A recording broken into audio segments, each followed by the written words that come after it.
आपके पास पीपीटी नहीं है मेरी, तो कोई इशू नहीं है, आप स्टडी मैट यूज कर सकते हैं, प्योरली रेप्लिका है, कोई भी चेंज नहीं है। और इन केस आपने अभी तक सब्सक्राइब नहीं किया तो सब्सक्राइब कर लीजिए, क्योंकि मैंने कई सारे वीडियोस डाल रखे हैं और फ्यूचर में भी ऐसे हेल्पफुल वीडियोस में डालता रहता। चलिए, सो चैप्टर नंबर 10 है बैंक ऑडिट।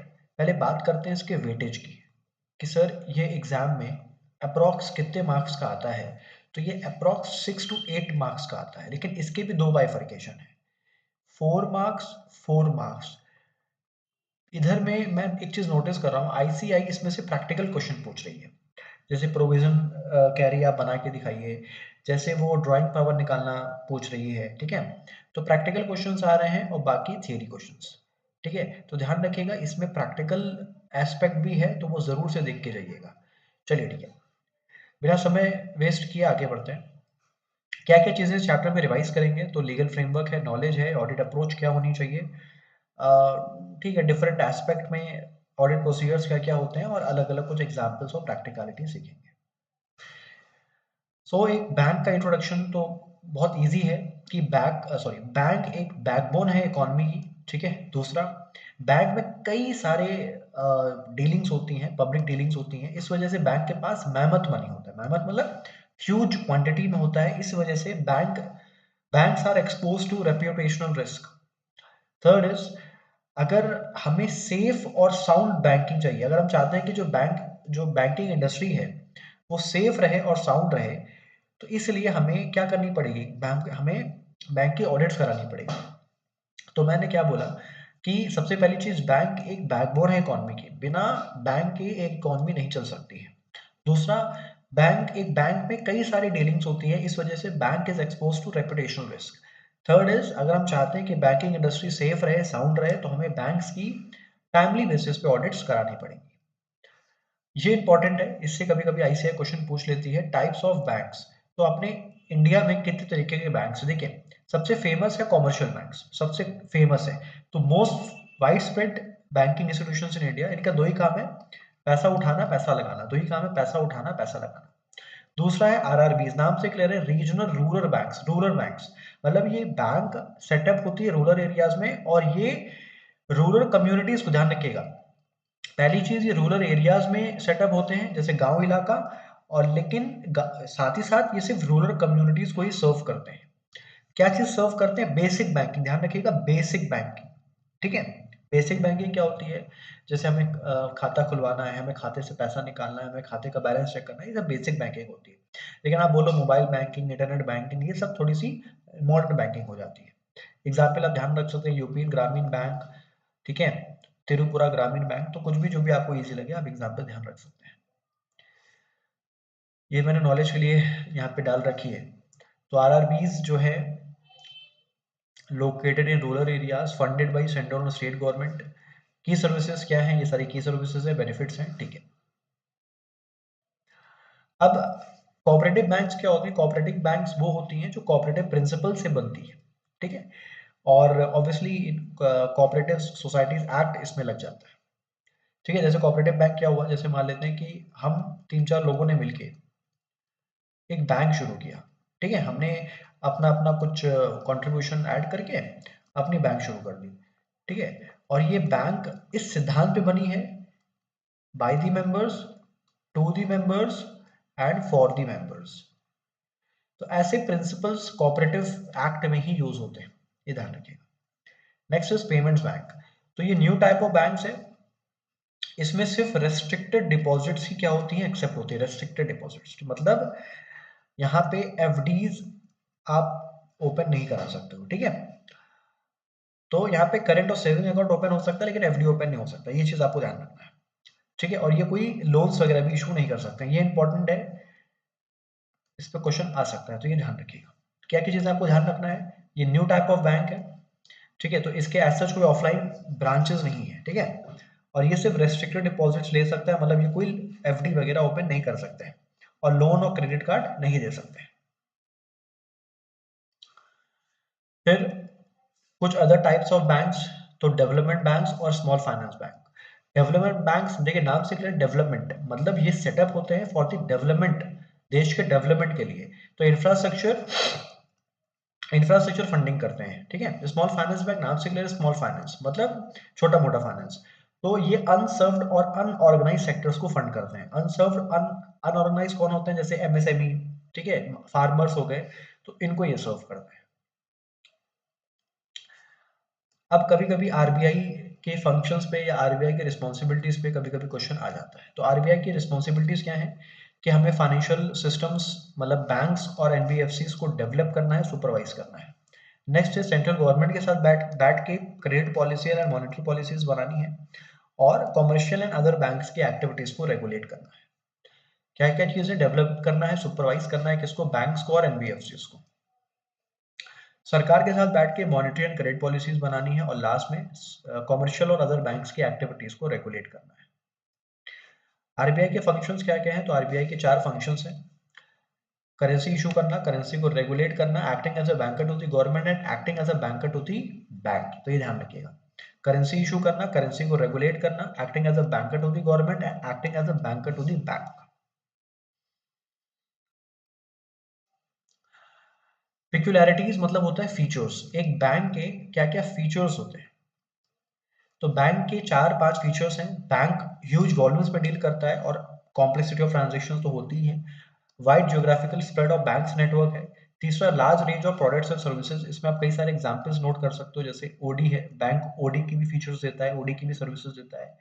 सीसी है, ठीक है, हमें लोन देता है, ठीक है, हमें क्रेडिट कार्ड्स देता है। तो कई सारे सर्विसेज, कई सारे प्रोडक्ट्स बैंक देता है। Use of technology, and last is strict vigilance by the banking regulator, मतलब आरबीआई। आरबीआई बैंक्स पे क्या करता है, विजिलेंस रखता है, सर्वेलेंस रखता है। तो ये सारे पिक्यूलैरिटीज हैं।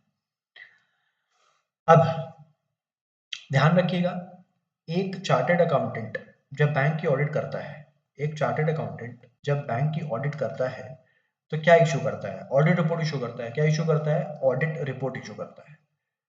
लेकिन ऑडिट रिपोर्ट के साथ साथ वो एक एडिशनल रिपोर्टिंग भी करता है। क्या करता है, एडिशनल रिपोर्टिंग भी करता है। तो यहाँ पे वही चीजें हैं कि एक chartered accountant main audit report के साथ और क्या क्या एडिशनल रिपोर्टिंग करता है।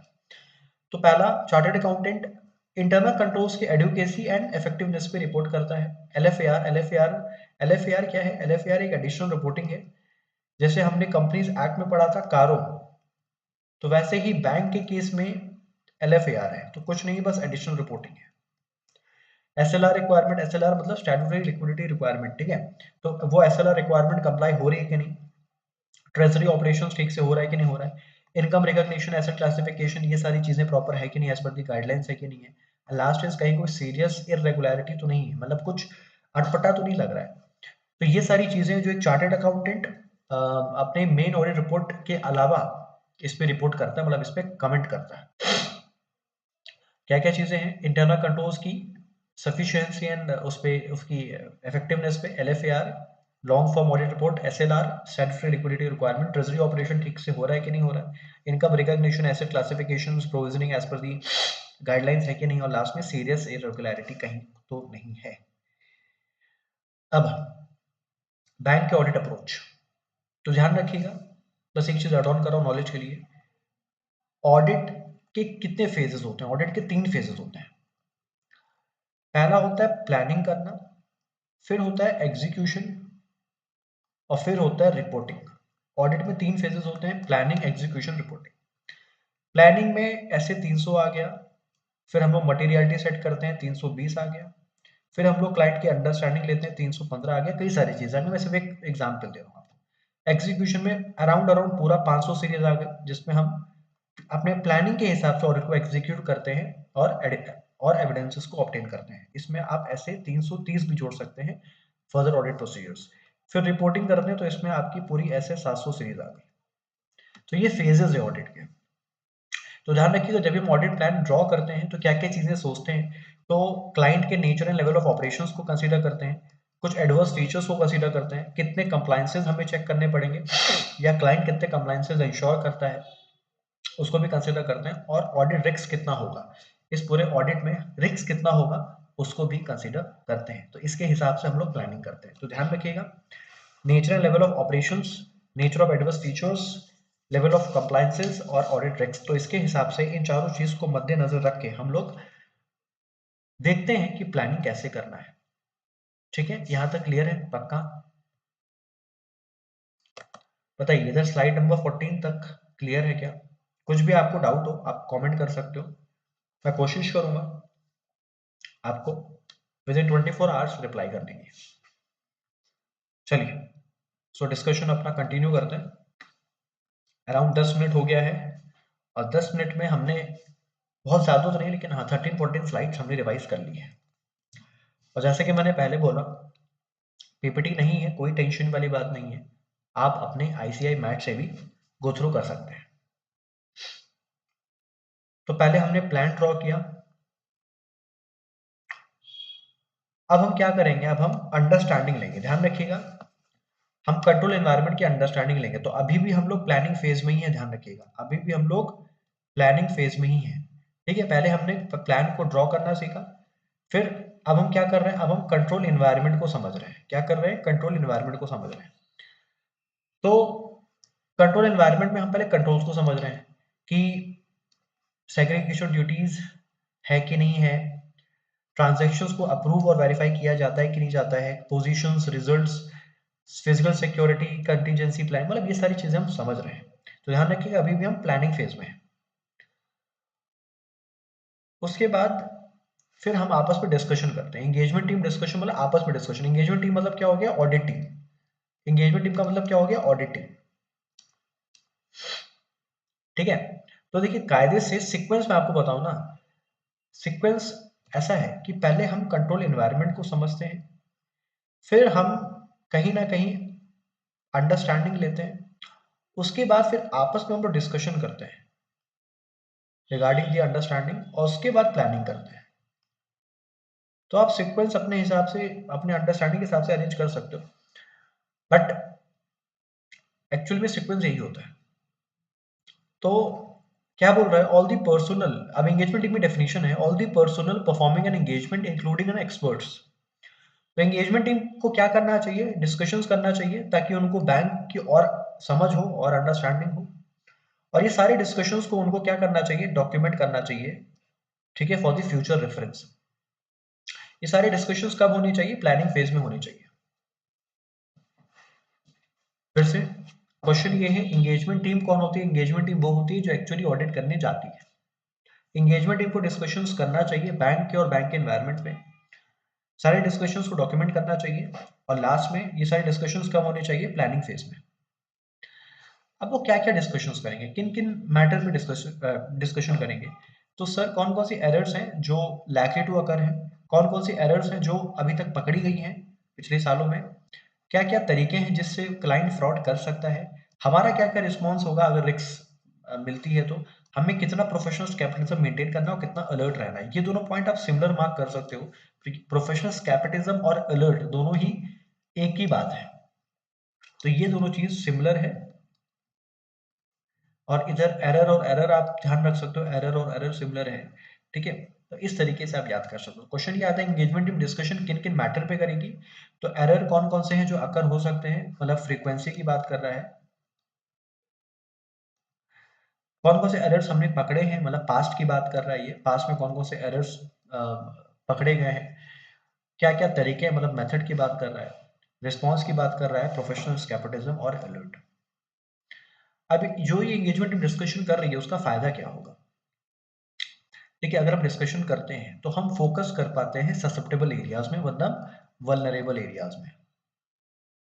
अगर एंगेजमेंट डिस्कशन करेगी तो वल्नरेबल एरियाज में वो अपने फोकस कर पाएगी, मतलब उस पर प्रॉपर रिसोर्स लगा पाएगी। साथ ही साथ हम डेलीगेट कर पाएंगे एक्सपीरियंस टीम मेंबर्स को। अगर हमें पता होगा ये भाई साहब ये रिस्की एरियाज है, तो उसके अकॉर्डिंगली हम अपने एक्सपीरियंस टीम मेंबर्स को डेलीगेट कर सकते हैं। लास्ट, अगर हम प्रॉपर डिस्कशन करके चल रहे हैं तो हमें पता होता है कि एक्सपर्ट को इन्वॉल्व करना पड़ेगा कि नहीं, मतलब यूज होगा कि नहीं होगा, जरूरत पड़ेगी कि नहीं पड़ेगी। अगर हम पहले से चीजों को प्लान करके चल रहे हैं, पहले से अगर चीजों की डिस्कशन करके चल रहे हैं, तो पहले से हम क्या करेंगे, प्रॉपर फोकस कर पाएंगे इंपॉर्टेंट एरियाज में, एलोकेट कर पाएंगे काम को on the basis of capabilities, और लास्ट में ये भी पता चल पाएगा कि स्पेशलिस्ट या एक्सपर्ट्स को इन्वॉल्व करने की जरूरत पड़ेगी कि नहीं पड़ेगी। जैसे यहाँ पे क्या हो रहा है, ऐसा आप मान सकते हो कि ये एक चार्टर्ड अकाउंटेंट है और ये सारे इनके टीम मेंबर्स हैं। तो अभी आपस में ब्रेनस्टॉर्मिंग कर रहे हैं कि ये सारे क्या हो सकते हैं, ससेप्टेबल एरियाज हो सकते हैं, रेवेन्यू लीकेज, फ्रॉड रेस, तो ये सारे तो आपस में वो डिस्कशन कर रहे हैं और फिर उसी अकॉर्डिंगली प्लान कर रहे हैं और काम को बांट रहे हैं। ध्यान रखिएगा, क्लास में मैंने कई बार समझाया है, अगर परफॉर्मिंग एसेट है, तो इनकम रिकॉर्ड करते हैं एक्रूअल बेसिस पे। अब प्लीज इस मोमेंट में ये सब मत पूछिएगा एक्रूअल बेसिस क्या होता है, मैं ऐसा मान के चलो ये सब चीजें आप लोगों को मालूम होगी। और अगर एनपीए है तो फिर कैश बेसिस पे, इन केस नहीं आता है तो कमेंट कर दीजिएगा, लेकिन फिर भी मैं ऐसा मान के चल रहा हूँ पेपर के टाइम पे मैं बहुत ज़्यादा डिस्कशन स्ट्रेच नहीं करना चाह रहा हूँ, इसलिए काम की बातें करूँ। अच्छा, तो वही सब चीज़ें यहाँ पे लिखी हुई है कि NPA is not recognised on accrual basis but it is booked as income only when it is actually received. अच्छा, ये ठीक है, ठीक ठाक क्वेश्चन आ सकता है फॉर द एमसीक्यू पार्ट। तो ध्यान रखिएगा, सेक्शन 29 ऑफ 1949 एक्ट और उसका सब सेक्शन 1 एंड 2 डील करता है कि एक बैंकिंग कंपनी अपना फाइनेंशियल स्टेटमेंट का फॉर्म और कंटेंट कैसे बनाएगी। ध्यान रखिएगा, सेक्शन 29 ऑफ 1949 एक्ट उसका सब सेक्शन 1 एंड 2 ये बात करता है कि एक बैंकिंग कंपनी अपना फाइनेंशियल स्टेटमेंट का फॉर्म एंड कंटेंट कैसे बनाएगी।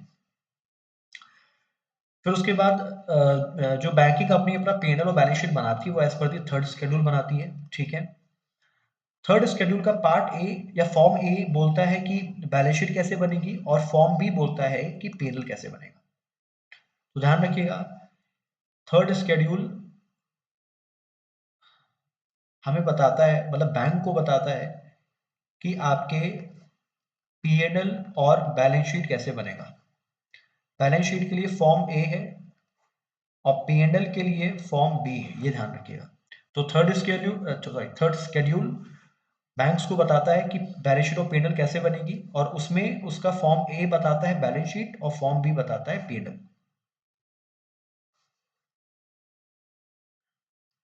ये इंपॉर्टेंट है, अपॉइंटमेंट ऑफ ऑडिटर। तो ध्यान रखिएगा, अगर नॉर्मल बैंकिंग कंपनी है तो उसका ऑडिटर एजीएम में अपॉइंट होगा by the share holders. Nationalise bank है, नेशनलाइज बैंक कौन होती है, जिसमें गवर्नमेंट का स्टेक होता है मोर देन 50%, ये ध्यान रखिएगा। गवर्नमेंट का स्टेक होता है मोर देन 50%, उसको नेशनलाइज बैंक बोलते हैं। तो ध्यान रखिएगा, अगर अगर नेशनलाइज बैंक है तो इस केस में बोर्ड ऑफ डायरेक्टर्स अपॉइंट करेंगे और दोनों ही केसेस में आपको आरबीआई की अप्रूवल लेनी पड़ेगी।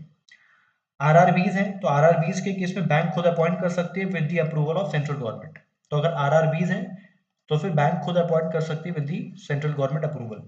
तो नॉर्मल बैंक है तो ध्यान रखिएगा फिर एजीएम में अपॉइंट होगा बाय द शेयर होल्डर्स।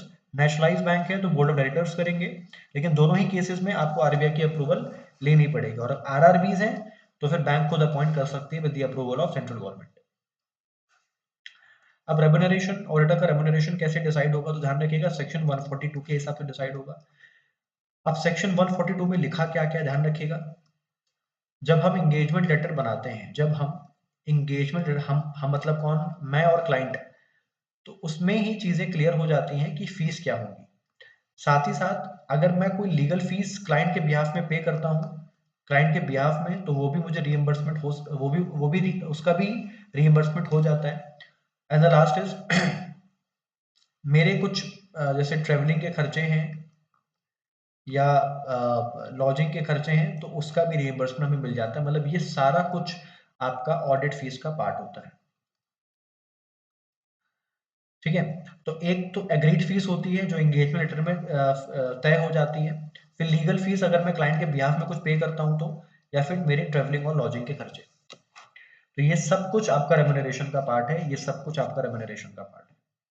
और ध्यान रखिएगा, अगर नेशनलाइज बैंक है और एसबीआई है तो उसका रेम्यूनरेशन आरबीआई फिक्स करेगी with the consultation of central government, ये इंपॉर्टेंट है। नेशनलाइज बैंक है और एसबीआई है तो उसका रेम्यूनरेशन आरबीआई फिक्स करेगी with the consultation of central government. यही चीज मैं आपको बोल रहा था। नेशनलाइज बैंक कौन होती है, तो नेशनलाइज बैंक वो होती है owned and operated by the government, owned by the government of India, majority stake held by the government of India। की सर्विसेज और ये बेनिफिट्स और ये सब ऑब्जेक्टिव्स। 1 मिनट दे रहा हूँ, एक बार इसको गो थ्रू कीजिए।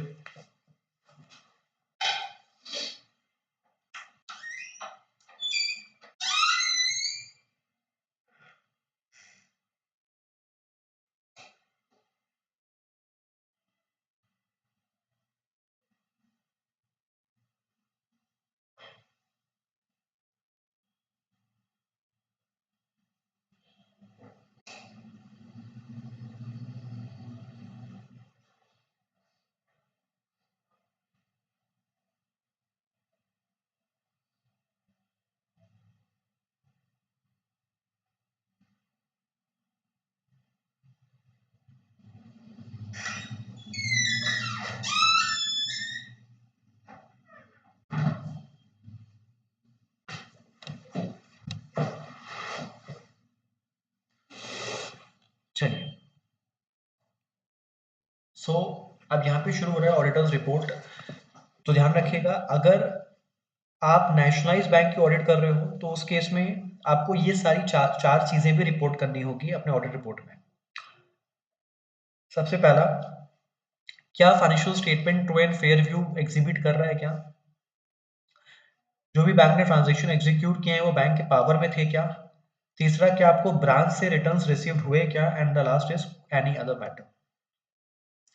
तो ध्यान रखिएगा, ये सब एडिशनल मैटर्स हैं जो नेशनलाइज बैंक के केस में आपको सेंट्रल गवर्नमेंट को रिपोर्ट करना पड़ेगा। पहला, ट्रू एंड फेयर व्यू। दूसरा, ट्रांजैक्शंस आपके जो बैंक के पावर में है कि नहीं है। And last, third is returns आपको बैंक ऑफिस से, ब्रांच ऑफिस से रिटर्न्स रिसीव्ड हुए हैं क्या, और कुछ और मैटर जो आप करना चाहो तो कर सकते हैं। एलएफएआर मैंने आपको पहले ही बोला कि जैसे आपने कंपनीज के केस में कारो रिपोर्टिंग पढ़ा है, वैसे ही बैंक के केस में एलएफएआर होता है। जनरली एलएफएआर में जो मैटर्स होते हैं, मतलब जो चार्टर्ड अकाउंटेंट को फिल करना पड़ता है, वो ज्यादातर ओरिएंटेड होते हैं रिगार्डिंग द इंटरनल कंट्रोल्स। तो बैंक के इंटरनल कंट्रोल्स के रिगार्डिंग क्वेश्चंस होते हैं। तो ये हमें सबमिट करना होता है बाई 30 जून एवरी ईयर, हर साल। ध्यान रखिएगा, ऐसा नहीं है कि 5 साल में एक बार कर दिया, 2 साल में एक बार कर दिया, हर साल करना जरूरी है। और टाइमली सबमिट करने के लिए हमें क्या करना पड़ेगा? प्रॉपर प्लानिंग करना पड़ेगा। अब ध्यान रखिएगा, यहाँ पे हम लोग प्रॉपर ऑडिट करना, ऑडिट के फेजेस सीख रहे हैं, कंडक्टिंग एन ऑडिट। मतलब से सपोज आपको बैंक ऑडिट असाइन हो गई, अब स्टेप्स क्या क्या होंगे वो चीज सीख रहे हैं। तो सबसे पहला है इनिशियल कंसिडरेशन। मेरी बस एक बात मत भूलिएगा, अभी जो मैंने आपको बोला था कि ऑडिट के फेजेस कितने होते हैं, ठीक है? तो वो 3 फेजेस होते हैं, यही चीज हम लोग यहाँ पढ़ने वाले हैं। Planning, execution and reporting. तो ये 3 फेजेस हैं, यही 3 फेजेस हम लोग यहाँ पढ़ने वाले हैं। तो कंडक्टिंग ऑडिट मतलब ऑडिट के फेजेस। तो पहला है इनिशियल कंसिडरेशन। ये सब कुछ प्लानिंग का पार्ट है, ध्यान रखिएगा, ये सब कुछ प्लानिंग का पार्ट है। तो एक चार्टर्ड अकाउंटेंट इनिशियली क्या क्या कंसीडर करता है? सबसे पहला वो ये देखता है कहीं मेरा उस बैंक पे कोई लोन तो नहीं है, कहीं मेरा उस बैंक में कोई उधार तो नहीं है। दूसरा, इंटरनल असाइनमेंट। ध्यान रखिएगा, अगर इंटरनल असाइनमेंट है तो फिर आप उसकी ऑडिट एक्सेप्ट नहीं कर सकते हो। देखो, अगर उस बैंक में उधार है तब तो ये कौन सा थ्रेट हो जाएगा? सेल्फ इंटरेस्ट थ्रेट हो जाएगा। और अगर आप उसके कोई इंटरनल असाइनमेंट्स कर रहे हो तो फिर ये सेल्फ रिव्यू थ्रेट हो जाएगा। ये आपको ध्यान रखना पड़ेगा। प्रीवियस ऑडिटर से कम्युनिकेट भी करना पड़ेगा, टर्म्स ऑफ एंगेजमेंट भी बनाना पड़ेगा, एंगेजमेंट टीम सेट करना पड़ेगा, और अंडरस्टैंडिंग लेनी पड़ेगी बैंक की। तो ये सब प्लानिंग का पार्ट है। मतलब ये सब इनिशियली बातें हैं जो हमें शुरुआत में ही ध्यान रखनी पड़ती है। तो अगर डेट है तो फिर सेल्फ इंटरेस्ट थ्रेट आ जाएगा, तो इसलिए हम बैंक की ऑडिट एक्सेप्ट नहीं करेंगे। इंटरनल असाइनमेंट्स है तो नहीं एक्सेप्ट करेंगे, नहीं तो सेल्फ रिव्यू थ्रेट आ जाएगा। प्रीवियस ऑडिटर से कम्युनिकेट करेंगे। यहाँ पे मैंने आपको जिक्र किया था शेड्यूल 1 पार्ट 1 क्लॉज 8 का, ठीक है? क्लास में जिक्र किया था, ध्यान रखिएगा। टर्म्स ऑफ एंगेजमेंट बनाएंगे, टीम स्टेब्लिश करेंगे और अंडरस्टैंडिंग लेंगे। फिर ये भी सब प्लानिंग का पार्ट है, ध्यान रखिएगा, ये भी प्लानिंग का ही पार्ट है। तो यहाँ पे हम अंडरस्टैंडिंग ले रहे हैं बैंक की, आइडेंटिफाई कर रहे हैं, एसेस कर रहे हैं रॉमम को, बैंक की अंडरस्टैंडिंग ले रहे हैं, बैंक के अकाउंटिंग प्रोसेस की अंडरस्टैंडिंग ले रहे हैं, बैंक के रिस्क मैनेजमेंट प्रोसेस की अंडरस्टैंडिंग ले रहे हैं। तो ये सब अंडरस्टैंडिंग का पार्ट है। रॉमम की अंडरस्टैंडिंग, बैंक्स की अंडरस्टैंडिंग, अकाउंटिंग और मैनेजमेंट, रिस्क मैनेजमेंट प्रोसेस की अंडरस्टैंडिंग।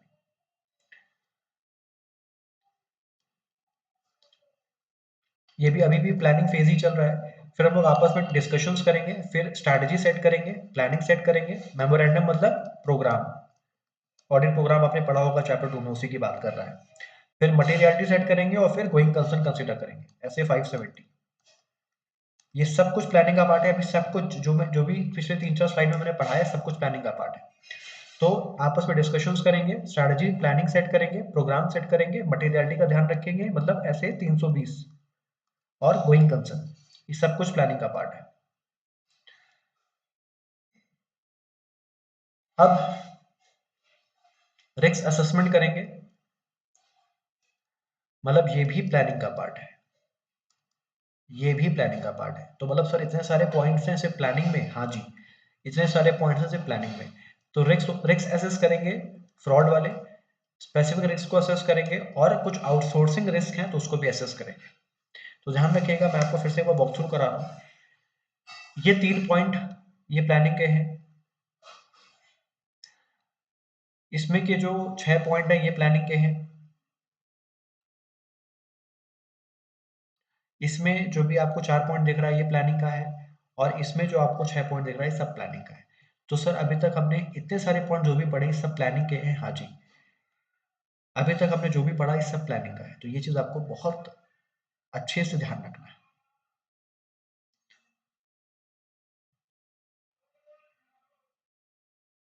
अब यहां से शुरू हो रहा है एग्जीक्यूशन। क्या शुरू हो रहा है? एग्जीक्यूशन।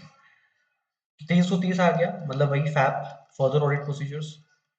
फिर हम स्ट्रेस टेस्टिंग करेंगे। स्ट्रेस टेस्टिंग का मतलब है हम यहाँ पे बैंक की रेजिलियंसी को चेक करेंगे कि बैंक कितनी रेजिलियंट है, मतलब कितनी स्ट्रांग है। बेसल 3 फ्रेमवर्क, तो बेसल 3 आई थिंक स्विट्जरलैंड की एक सिटी है, वहां से ये नाम डिराइव हुआ है। और ये बेसिकली क्या करते हैं कि बैंक्स को कैसे काम करना चाहिए, बैंक्स के अंदर क्या क्या पॉलिसीज एंड प्रोसीजर्स होनी चाहिए, तो वो सब ये लोग बनाते हैं। ठीक है, फिर हम और कुछ रिपोर्ट्स या और कुछ रिव्यू करेंगे। ठीक है, तो ये सब कुछ एग्जीक्यूशन का पार्ट है, ये आपको ध्यान रखना है। ये सब कुछ एग्जीक्यूशन का पार्ट है। अब नेक्स्ट टॉपिक है ऑडिट ऑफ एडवांसेस। हम यहाँ पे एडवांसेस की ऑडिट कर रहे हैं, तो ध्यान रखिएगा हम बड़े बड़े एडवांसेस को एग्जामिन करेंगे और छोटे मोटे एडवांसेस को सैम्पलिंग बेसिस पे एग्जामिन करेंगे। बाकी हमारा एग्जामिनेशन डिपेंड करेगा इंटरनल कंट्रोल्स की एफिकेसी पे। अगर इंटरनल कंट्रोल्स स्ट्रांग है तो चेकिंग कम करेंगे, वीक है तो चेकिंग ज्यादा करेंगे। अब टाइप्स ऑफ एडवांसेस, तो एक होता है फंड बेस्ड, एक होता है नॉन फंड बेस्ड। ये मैंने आपको एफएम के चैप्टर 1 में ही पढ़ाया था। फंड बेस्ड का मतलब है जहाँ पे स्पॉन्टेनियस कैश ट्रांसफर होता है, और नॉन फंड का मतलब है जहाँ पे कैश ट्रांसफर नहीं होता है। जैसे फॉर एग्जाम्पल मैं गया बैंक में, मैंने कहा सर मुझे सीसी चाहिए, बैंक मुझे तुरंत लोन दे देगी। लेकिन नॉन फंड में क्या होता है, बैंक पैसा नहीं देती है, एक एश्योरेंस देती है, जैसे letter of credit, bank guarantee. इसमें इमीडिएट कैश ट्रांसफर नहीं होता है। फिर से सुनिएगा मेरी बात को। टाइप्स ऑफ एडवांसेस, एक होता है फंड बेस्ड, एक होता है non fund based. Fund based का मतलब है कि आप बैंक में गए, बैंक ने आपको तुरंत कैश दे दिया, मतलब इमीडिएट स्पॉन्टेनियस कैश दे दिया। नॉन फंड का मतलब है आप बैंक गए, बैंक ने आपको कैश नहीं दिया, बैंक ने सिर्फ एश्योरेंस दिया, आश्वासन दिया कि आप जाइए अपना काम कीजिए, कुछ भी अटकेगा मैं बैठा हूँ। इसको बोलते हैं नॉन फंड बेस्ड। तो नॉन फंड बेस्ड में लेटर ऑफ क्रेडिट और बैंक गारंटी आती है। यही सेम चीज मैंने आपको एफएम के चैप्टर 1 में भी पढ़ाया था। अब ये कुछ एडवांसेस हैं, सॉरी ये कुछ क्लासिफिकेशंस हैं, sector wise, security wise, prudential norms wise. तो sector wise non priority, priority sectors, secured and unsecured, standards and NPA. ये एक बहुत इंपॉर्टेंट क्लासिफिकेशन है आपके नॉलेज के लिए। तो सेक्टर वाइज मतलब non priority, priority sector, security wise secured, unsecured, prudential norms, standards and NPA. अब प्रायोरिटी सेक्टर्स कौन होते हैं? Agriculture, MSME, education and housing. तो ध्यान रखिएगा ये सारे हमारे प्रायोरिटी सेक्टर्स होते हैं। ठीक है, agriculture, MSME, education and housing. अब आप क्वेश्चन पूछोगे कि सर हमें ये क्यों पढ़ाया जा रहा है, priority sector, non priority sector. तो ध्यान रखिएगा एक रूल है कि बैंक को अपने अवेलेबल एडवांस का 38 to 40%, ये आप रेट चेक कर लीजिएगा, बढ़ता घटता रहता है, वो यहाँ पे लैंड करना होता है। मतलब जैसे मान लेते हैं बैंक के पास 90 रुपए है एडवांस करने को, बैंक के पास 90 रुपए है एडवांस करने को, तो इस 90 रुपए का 40% अप्रोक्स मतलब अराउंड 36 रुपीज, ये 36 रुपीज आपको इन चारों जगह लोन देना पड़ेगा। मतलब ये एक वो है, रिक्वायरमेंट है। इसी वजह से अलग अलग बाइफर्केशन है, priority sector, non priority sector. ठीक है, मैंने क्या बोला, 38 to 40% of the available advance. ठीक है, तो वो आपको इन सेक्टर्स में देना पड़ेगा। सिक्योरिटी वाइज तो primary security, collateral security. Primary security वो होती है जो आप इनिशियली ऑफर करते हो बैंक को, और कोलेटरल मतलब एडिशनल सिक्योरिटी, मतलब बैकअप सिक्योरिटी जो आप बैंक को ऑफर करते हो, बैकअप सिक्योरिटी। ये सारे कुछ एग्जांपल्स हैं। बाकी ये सब तो इजी चीजें हैं, ये सब आप 11th 12th से पढ़ते आ रहे हो, मॉर्गेज, प्लेज, हाइपोथिकेशन। ठीक है, तो लेकिन हाँ एक चीज ध्यान रखिएगा, मॉर्गेज दो दो तरीके का हो सकता है, registered mortgage, equitable mortgage. Registered mortgage क्या होता है, जिसमें आप जैसे फॉर एग्जांपल मॉर्गेज मतलब किसका होता है, मॉर्गेज होता है इमूवेबल प्रॉपर्टीज का। तो मैंने लैंड एंड बिल्डिंग के अगेंस्ट में क्या लिया, लोन लिया। तो रजिस्टर्ड मॉर्गेज में क्या होगा, मुझे लैंड एंड बिल्डिंग बैंक के नाम पे रजिस्टर करना पड़ेगा, मुझे लैंड एंड बिल्डिंग बैंक के नाम पे रजिस्टर करना पड़ेगा। सो दिस इज रजिस्टर्ड मॉर्गेज। मैंने सिर्फ लैंड एंड बिल्डिंग के कागज, सिर्फ डॉक्यूमेंट बैंक को दिए। So this is something equitable mortgage. Pledge किसका होता है, मूवेबल प्रॉपर्टीज का, जैसे गोल्ड, ज्वेलरीज। तो ये सारी चीजों का क्या होता है, प्लेज होता है।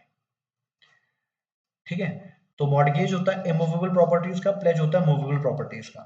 रजिस्टर्ड में क्या होगा, रजिस्टर्ड में आप क्या करोगे, लैंड और बिल्डिंग बैंक के नाम पे रजिस्टर करा दोगे, और इक्विटेबल में आप रजिस्टर नहीं कराओगे। दोनों में ध्यान रखिएगा, दोनों में जो है एक तरीके से आप बोल लो ओनरशिप ट्रांसफर हो जाती है। ठीक है, एक तरीके से।